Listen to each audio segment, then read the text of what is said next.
Hello, FrankieWuzHere here, and I finally got the Man-Serpent Greatsword. So, we're going to go ahead and upgrade it, and we're going to be able to use it now. I think it's at the top. Yep. This is the sword in all of its glory, unupgraded.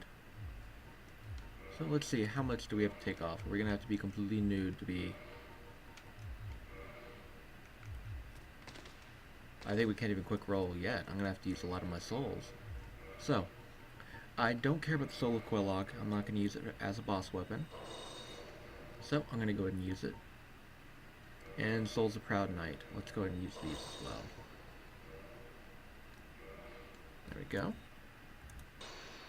Alright, so we have 17,000 souls. I believe that, I know for sure that's enough to upgrade our weapon. I hope that's enough to upgrade our endurance so that we can quick roll with our amazing new sword.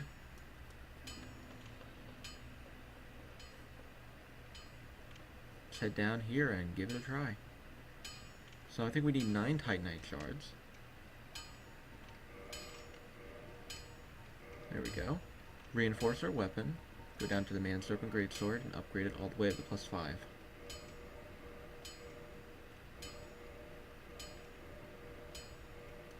Now we have to go to Modify and go to +6. And now we can reinforce it all the way to +10.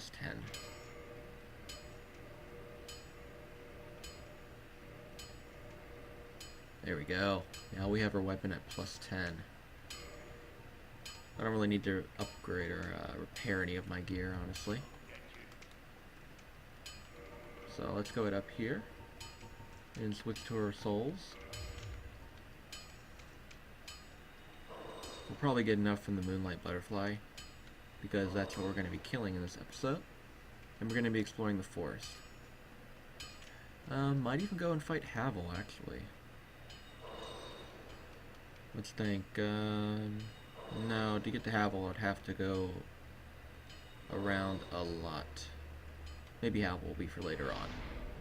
Let's see, Endurance, 1, 2. 59, that's still not enough, is it? 13, 26, 52. Actually, I think that is enough. Yeah, that is enough. Okay. Very good. Do we have enough where we can wear the pants, though, as well?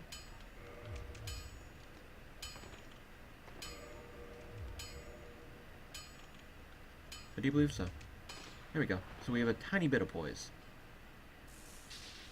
Anyway, we're going to ignore this guy because we actually don't really have a reason to fight him. If you want to kill him, and you're a pyromancer, fire damage is pretty nice. I only have 8 fireballs down. I should really put my fireball down in my bar. But we're human right now, and we're entering the forest. The top left will show how many nodes we have near us. This is for the online version only, who has the PvP Watchdog add-on.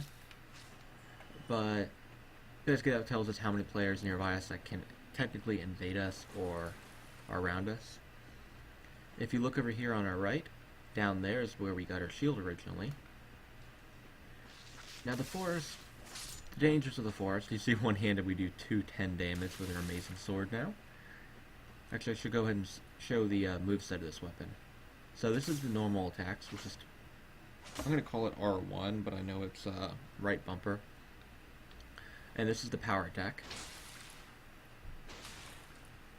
So, two-handing our weapon. This is our normal basic attack.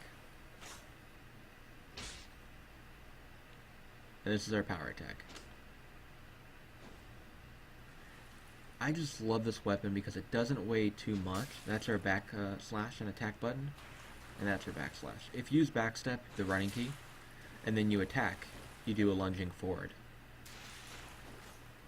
So all these are really important to know, along with if you roll and then attack. And this is the one-handed roll. If I can not mess that up. One-handed roll and then attack.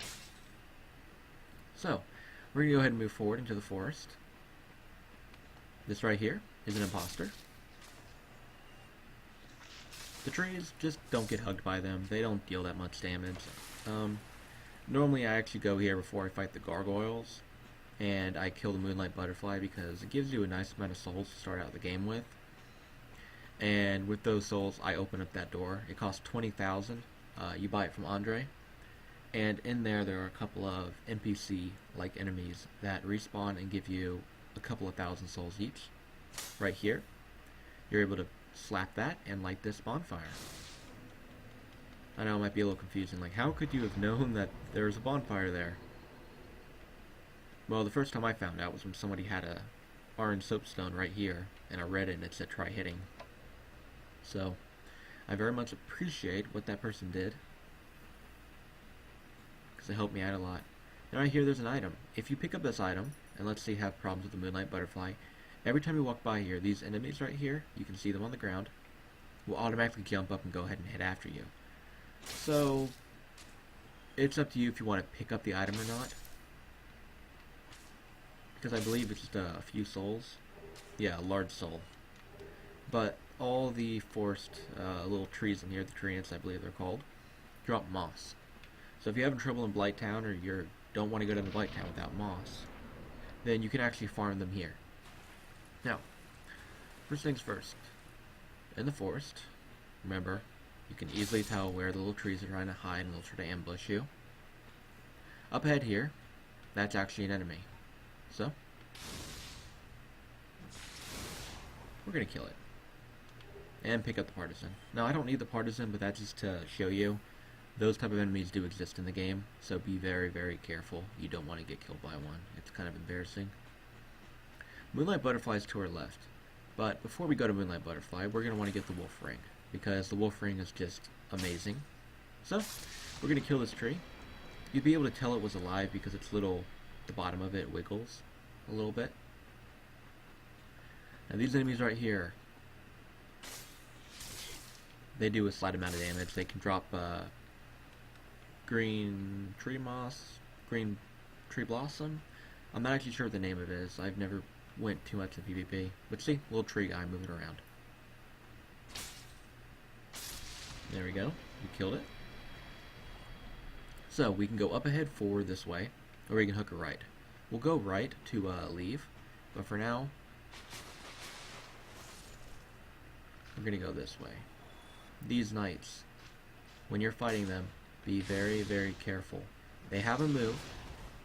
It's basically, I think it's called Tranquil Walk of Peace. It's the same one that players have. They'll make it so you cannot really roll. These enemies do have a low amount of health. They hit like a truck, and they can drop a pretty decent great shield, but it requires a lot of strength to use, and it weighs a lot. There's Green Blossom. That's it. That gives you the same effect that her shield and her ring both give us right now. So it's pretty decent. When she picks this up, more of these guys will jump down, or jump up, won't they? Or is that when you run forward more? I guess I don't know what I'm talking about. Alright. So, we're going to go ahead and run forward. Is that another green moss? Yeah. Green blossom. I don't often use those. I don't really use consumable items that often. Unless it's lightning pine resin. Gold pine resin. Because you can farm it in the forest. Against the little mushroom guys can drop it. We're going to ignore this guy. He's a little joke. And here is the ring we wanted. The wolf ring. This is what will make it so that even if you're not wearing a lot of armor, enemies can't stagger you repeatedly. And now we still haven't gotten hit, so there's no real reason to rest at the bonfire. It will just spawn the enemies back that we've already killed.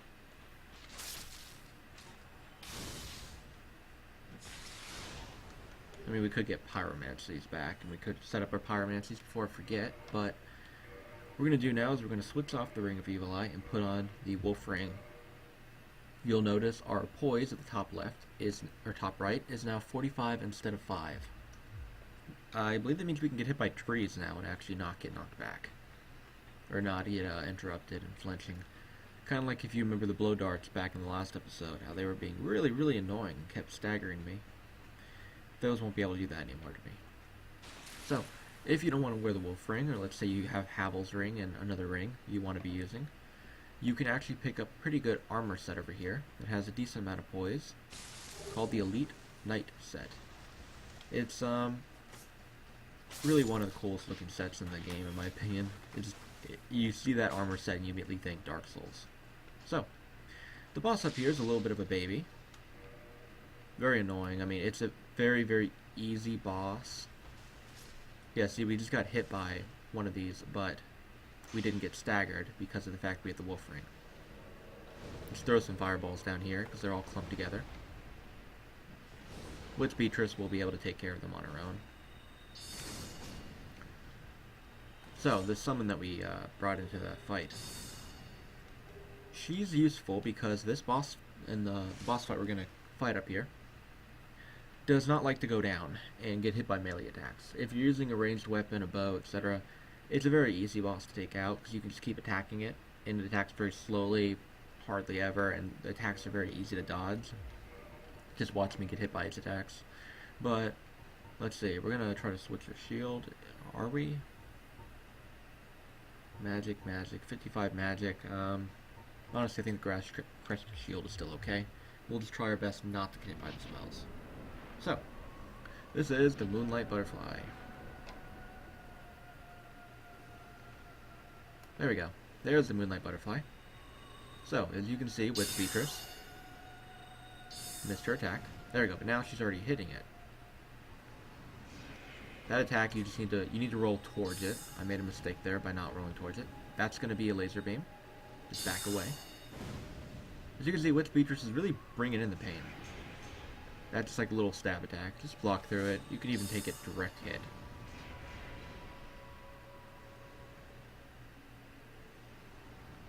That's going to be, there we go, spikes. And she's going to fire at us right here. Just block that attack. It still doesn't hit much. Now the butterfly is, for some reason, landing. You know, we don't know why the butterfly decides to land, but we get some good hits in. And butterfly will try to self-destruct there. I'm not sure if it will still self-destruct. But that was the end of the Moonlight Butterfly. And that was an actual boss in the game. And it gave us 10,000 souls.